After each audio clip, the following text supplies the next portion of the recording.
오늘 본문 말씀은 만만치 않게 어렵지요. 인류의 보편적인 죄상을 나열하고 있기 때문입니다. 우리 이것이 역사요, 현실이라는 걸 알고 있습니다. 역사는 이 비극으로 점철되어 있고, 인류 역사는 한 걸음도 향상되지 않고 있습니다. 계속 새로운 것에 정신을 팔게 해서 쫓겨가고 있는데 모르고 있습니다. 자동차 타는 맛에, 비행기 타는 맛에, 명품 가방 드는 맛에 잊고 이 비극을 되풀이하고 있습니다. 삶을 부정하거나 비난하자는 것이 아니고 진지하게 연구한 역사학자들이 공통적으로 내놓은 이 결론을 음미하자는 것입니다. 역사는 의식이 없다. 무슨 역사는 정신이 없다 보다 더 간 거죠.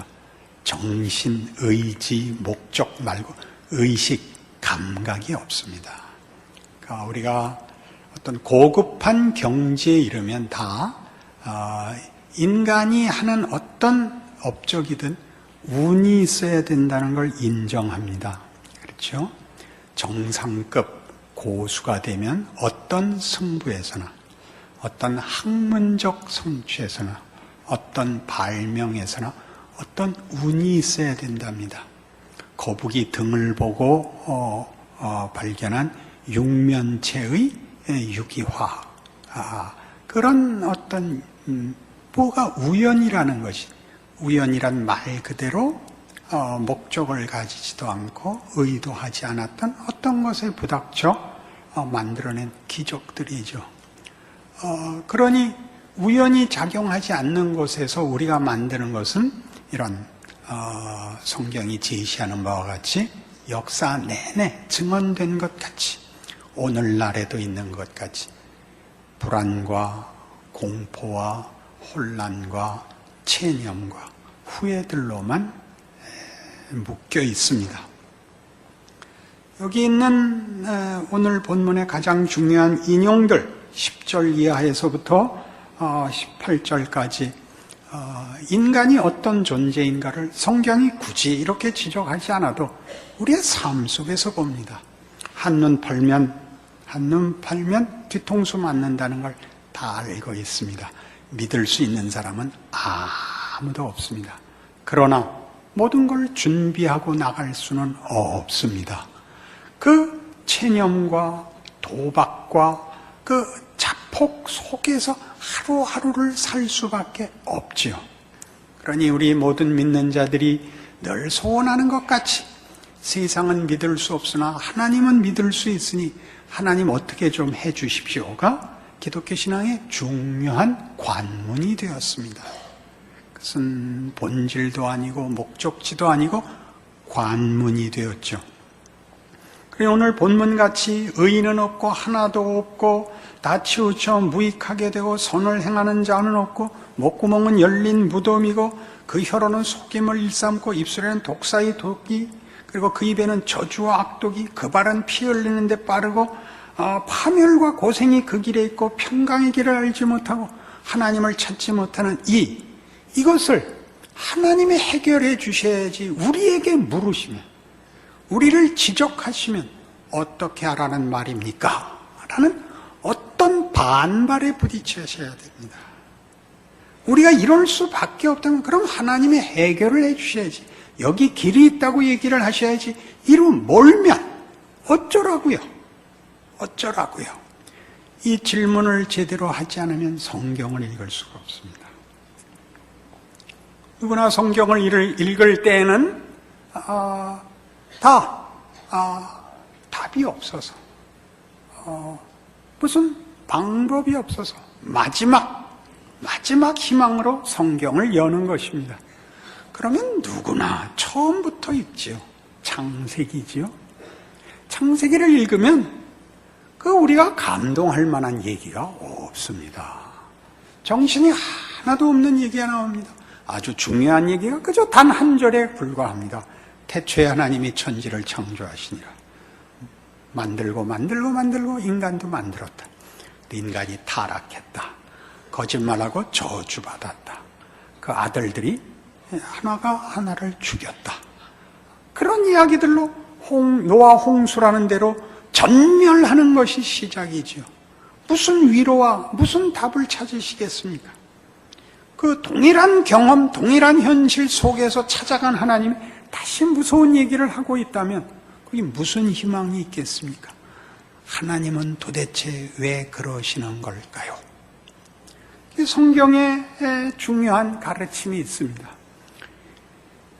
선지서들이라는 구약의 마지막 책들이 있습니다.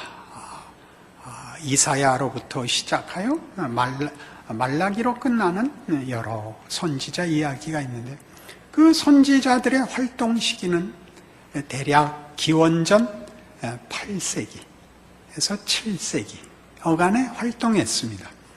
북왕조 이스라엘이 망하던 시기, 남왕조 유다가 망하던 시기, 그러니까 멸망을 예언하고 회개를 촉구하고 받은 바 심판 속에서 하나님의 회복을 약속하고 회개해야 그 회복이 가능하다는 이야기를 하는 것이 선지자들의 임무였습니다.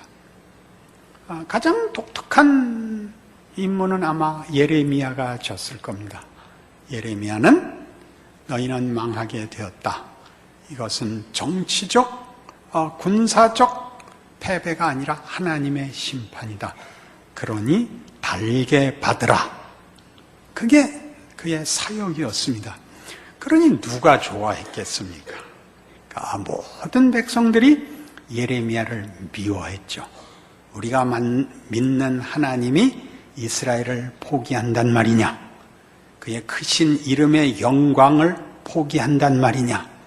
너는 선지자가 되었으면 하나님 앞에 기도하여 이 나라에 복을 다시 끌어들여야지 저주를 하고 있느냐? 너는 매국노에 틀림없다.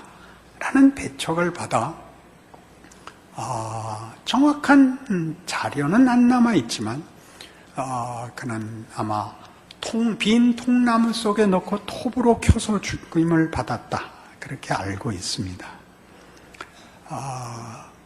어려운 사역을 했겠죠. 이러한 일들은 다 예레미야 자신의 입을 통하여 이렇게 증언되어 있는데 구약성경 1060페이지 예레미야 7장에 이렇게 기록되어 있습니다.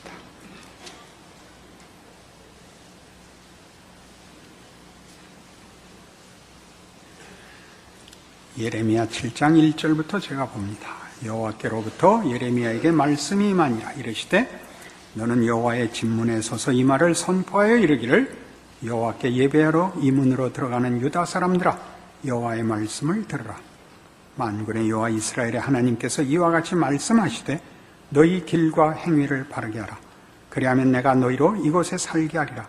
너희는 이것이 여호와의 성전이라 여호와의 성전이라 여호와의 성전이라 하는 거짓말을 믿지 말라. 너희가 만일 길과 행위를 참으로 바르게 하여 이웃들 사이에 정의를 행하며 이방인과 고아와 과부를 압제하지 아니하며 무죄한 자의 피를 이곳에서 흘리지 아니하면 다른 신들 뒤를 따라 화를 자초하지 아니하면 내가 너희를 이곳에 살게 하리니 곧 너희 조상에게 영원 무궁토록 준 땅이니라.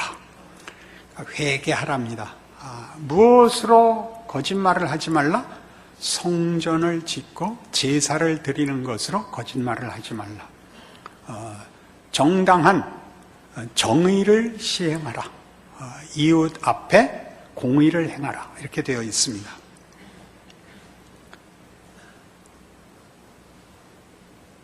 공의를 행하는 것이 성전을 짓는 것보다 낫다. 이렇게 들리지요.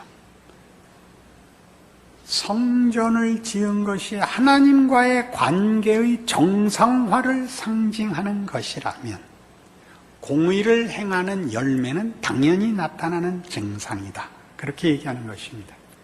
우리 이전에 요한복음 15장 포도나무 비유를 들어 포도나무에 붙는 것이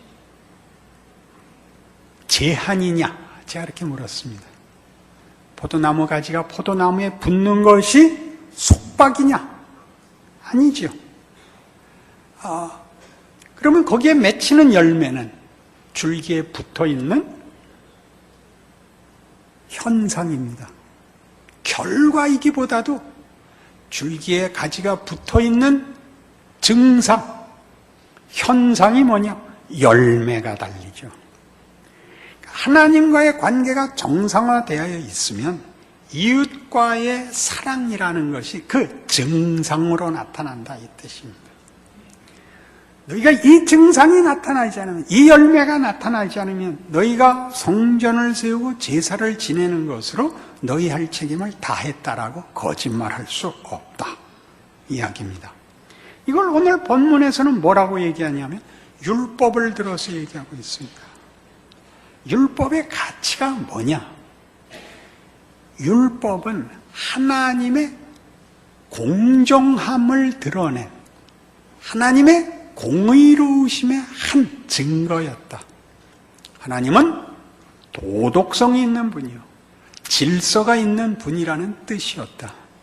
그러나 너희는 그 율법으로 하나님을 아는 것이 아니라 그 율법으로 인하여 하나님으로 가는 길을 스스로 차단했는데, 그 법을 지키지 못했을 뿐만 아니라 그 법을 지킴으로써 하나님께 가는 길을 막았다.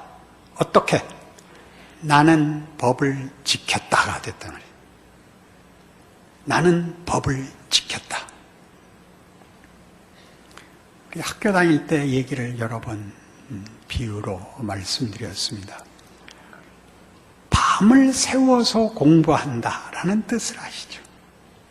저도 밤은 새워봤습니다. 계속 공부를 하진 않았습니다. 밤은 새봤습니다. 그래서 학교에 와서 졸아봤습니다. 너 밤 샜냐? 네. 그런데 왜 성적이 이 꼴이냐? 할 말 없음. 그렇게 됐죠. 율법을 지켰으나 율법 자체는 의지를 가진 인격이 아닙니다. 그것은 추상적인 것입니다. 규칙입니다. 기준입니다. 성경이 지금 얘기하고 싶은 기독교 신앙의 핵심이 뭐냐? 하나님이라는 창조주 인격자가 그의 형상을 따라 만든 인격에게 관계를 정상화하자 그러는 것입니다. 인격과 인격의 관계를 회복하자. 그 일을 위해 하나님이 그 아들을 보냈다라는 얘기를 하는 겁니다. 예수를 믿으면 죄를 씻음받고 천국을 간다. 그 말이 틀린 건 아니지만 그걸로는 부족한 내용을 얘기합니다. 한 인격이 한 인격을 인격으로 만들고 인격으로 대접하여 그 인격과 자신을 묵고로 찾아오신 성의에 관한, 의지에 관한 이야기입니다. 그러나 우리는 이거를 추상화해서 하나님은 없고 법을 지킨 나와 법을 지키지 못한 너로 나누어 지킨 사람이 보상을, 지키지 못한 사람을 비난하고 정죄하는 것으로 끝내버린 것입니다.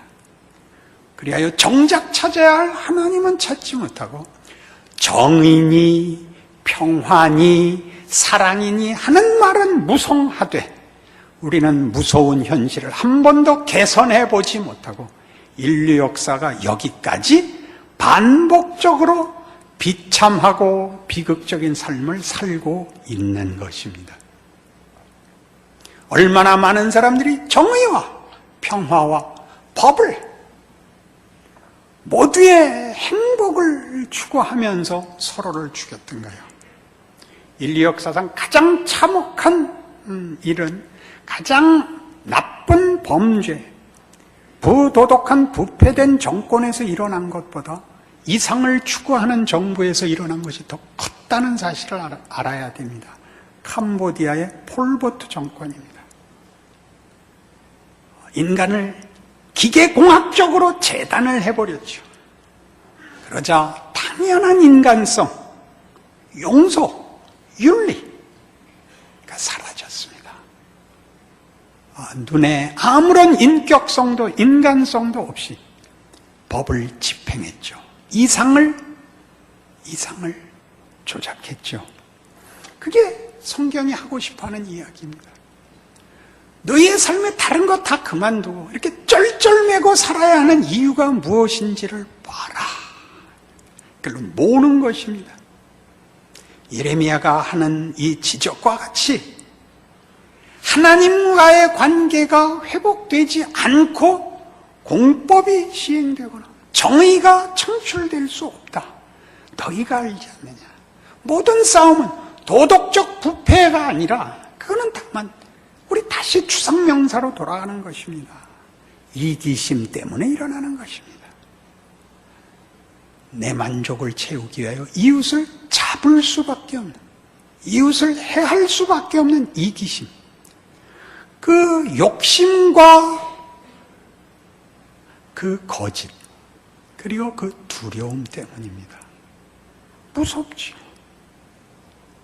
1등을 하려면 내 앞에 선 자들을 다 죽여야 1등이 됩니다. 실력으로 이기면 좋지만 실력으로 1등이 될 수 있는 사람은 하나고 전부 줄줄이 뒤에 서야 되는데 그들이 1등을 회복할, 1등을 획득할 방법은 하나뿐입니다. 나보다 앞선 자들을 죽여야 합니다. 그것이 우리를 인류 역사를 이렇게 무서운 자리에 몰고 가고 있는데 우리는 끝없이 추상명사를 남발하고 있습니다. 양보하면 되는데, 자족하면 되는데, 이해시키면 되는데 말이 안 되잖아. 그런 것으로 사람이 움직이지 않는다는 사실입니다. 왜요? 하나님이 인간을 그 정도로 내버려 두지 않기로 했기 때문입니다. 그러니 예레미야를 통하여 너희 바벨론에 항복해라.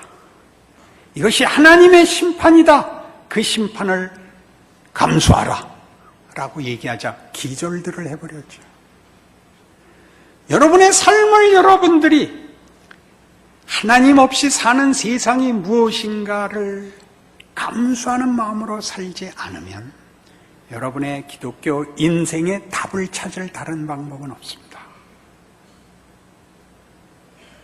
하나님이 이 무시무시한 현실을 왜 연장하고 계시는가를 이해하지 못하면, 예수의 오심이 무엇인가를 이해하지 못하면 그냥 뜬금없이 어느 날 갑자기 예수 믿고 천국 갑시다라는 말은 근거를 잃고 그 이유를 잃게 됩니다. 마태복음 13장에 오시죠.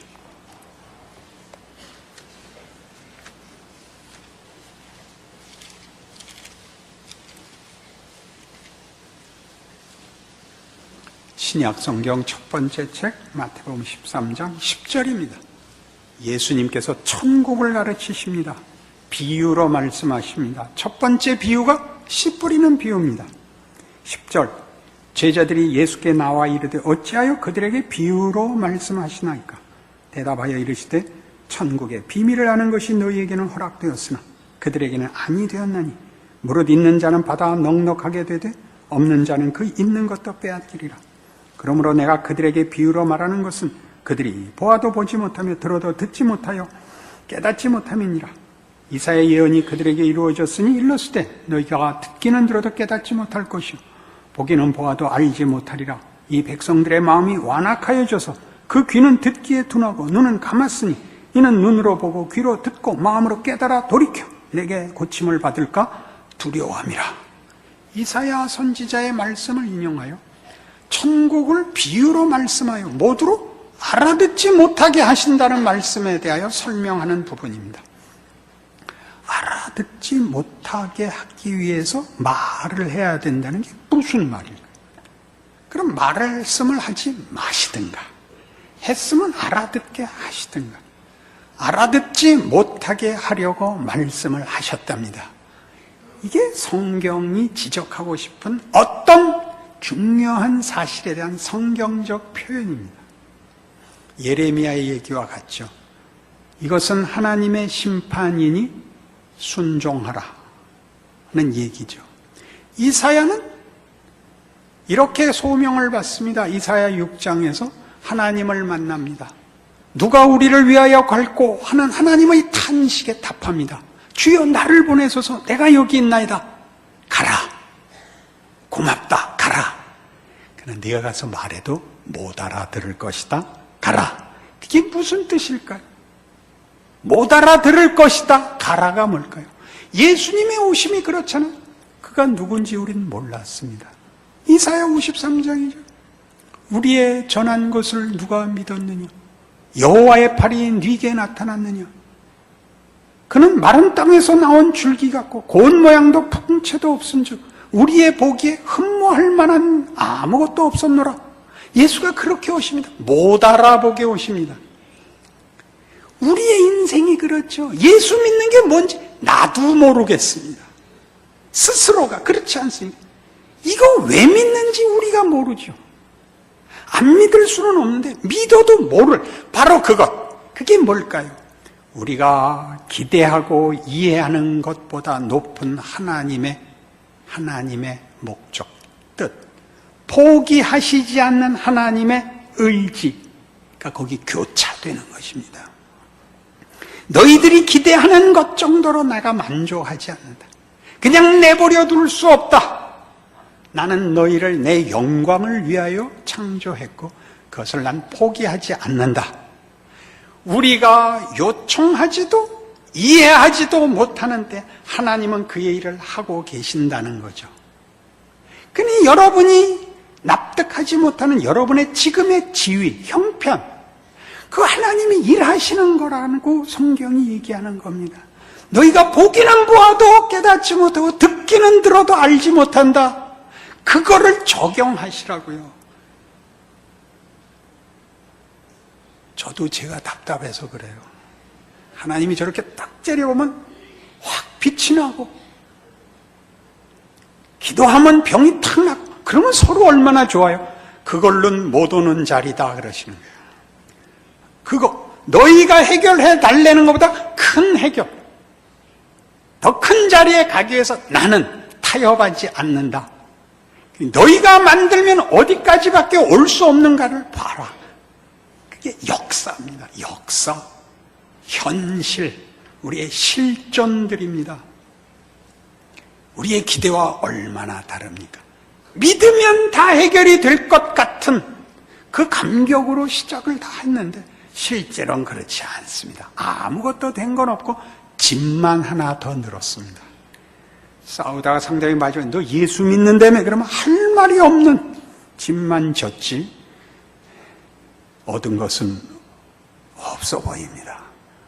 도망갈 수 없게 붙잡고 계십니다. 도망갈 수 없게. 그러니까 매일 주일마다 어려운 얼굴을 하고 오시죠. 오늘은 뭐 기특한 게 있을까? 그럴 리가 없지. 그 교차된 감정이 그냥 얼굴에 이렇게 그 얼굴을 보고 설교해야 되는 서로 만나는 겁니다. 그리고 이런 각오를 하는 거죠. 맞아. 우리가 만들 수 있는 게 끝이라면 난 안 살 거야 를 확인하는 겁니다. 우리가 욕심내는 게 끝이라면 난 인간 안 할 거야. 그런 생각이 자리까지 오는 겁니다. 하나님이 더 큰 거 만드신다니까 내가 옵니다. 기다립니다. 그 얘기를 하는 거죠. 몰아붙입니다. 율법을 지켰다고? 양심을 만족시켰다고? 위대했다고? 그래서 뭔데? 묻는 거죠. 그래서 뭔데? 그걸 우리 마음에 확인해야 됩니다. 예수님의 말씀대로 하자면 예레미야가 하는 성전을 짓느냐? 그러나 너 이웃 앞에 제대로 정의를 실행하지 못하지 않았느냐라고 묻는 것처럼 예수님은 이렇게 답하셨습니다. 어떤 율법사가 예수님께 와서 물었죠. 선생님, 계명 중에 가장 큰 것이 무엇입니까? 그러자 첫째는 네 마음을 다하고 뜻을 다하고 성품을 다하여 주 여호와 너의 하나님을 사랑하라 하셨으니 이것이 크고 첫째 되는 계명이요. 둘째는 그와 같으니 네 이웃을 내 몸과 같이 사랑하라 하셨다입니다. 그러니 이웃을 사랑하지 못하면 첫 번째 게 깨져 있는 겁니다. 이렇게 생각하시면 안 됩니다. 이웃을 사랑하면 하나님을 사랑하는 결과가 생기거나 조건이 되지 않습니다. 이웃을 사랑하지 못하면 첫 번째 게 안 됐다는 뜻입니다. 용서에 대해서 그렇게 얘기했죠. 용서를 받지 못하고 용서를 알지 못하면 할 수가 없습니다. 그러니까 용서를 안 하면 용서를 못 받는 게 아니라 용서는 받아본 사람만이 하는 것입니다. 사랑을 해본 사람만 아는 게 아니라 하나님과의 관계가 정상화되어야 할 수 있는 것입니다. 당신이 예수를 제대로 믿는가? 신앙이 뭔가 물어보려면 이걸 물어봐라 그럽니다. 내 이웃을 사랑하는가?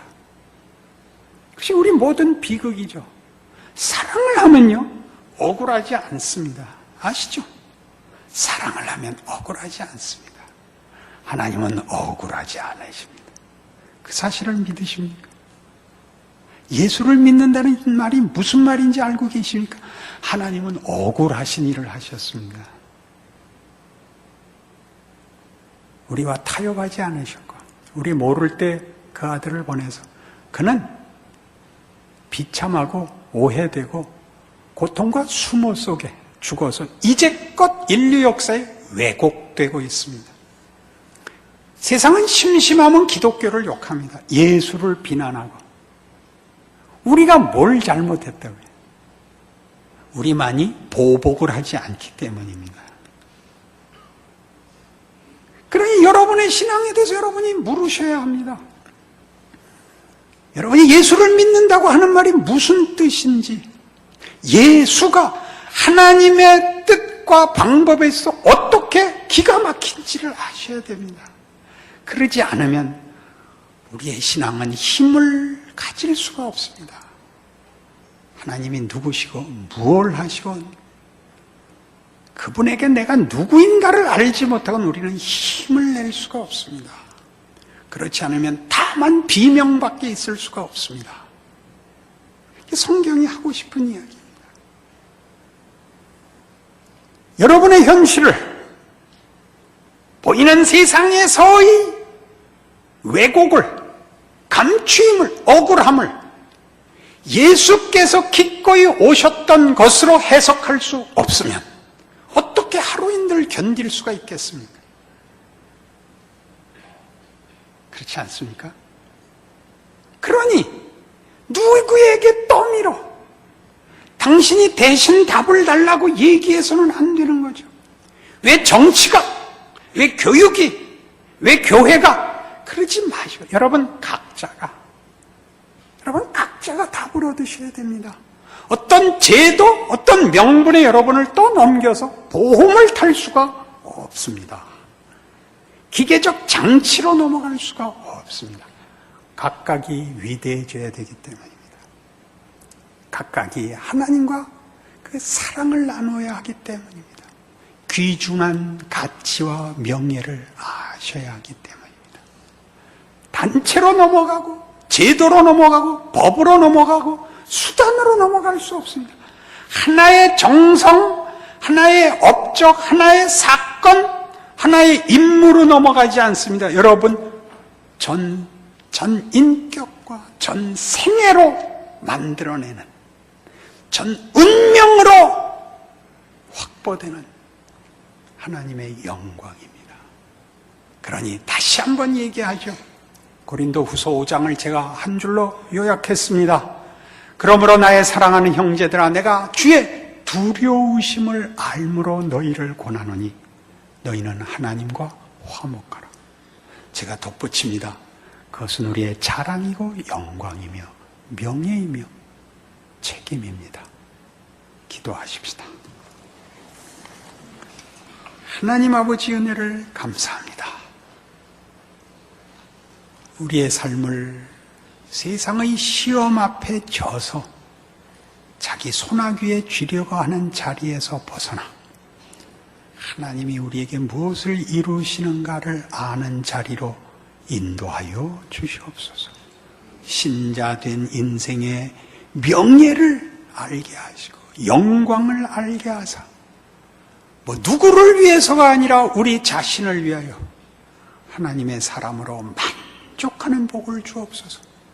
기쁨과 자랑을 주사 우리의 인생을 이 세상에서 예수님같이 살 수 있게 하여 주시옵소서. 주의 영광과 기적이 일어나는 우리의 생애인 줄 아는 믿음으로 말없이 자기 자리를 살아가는 기쁨을 주시옵소서. 그래야 하나님 주로 말미암아 예수로 말미암아 일하셨던 그 반전과 그 은혜와 그 기적과 그 영광을 만드시옵소서. 예수님 이름으로 기도합니다.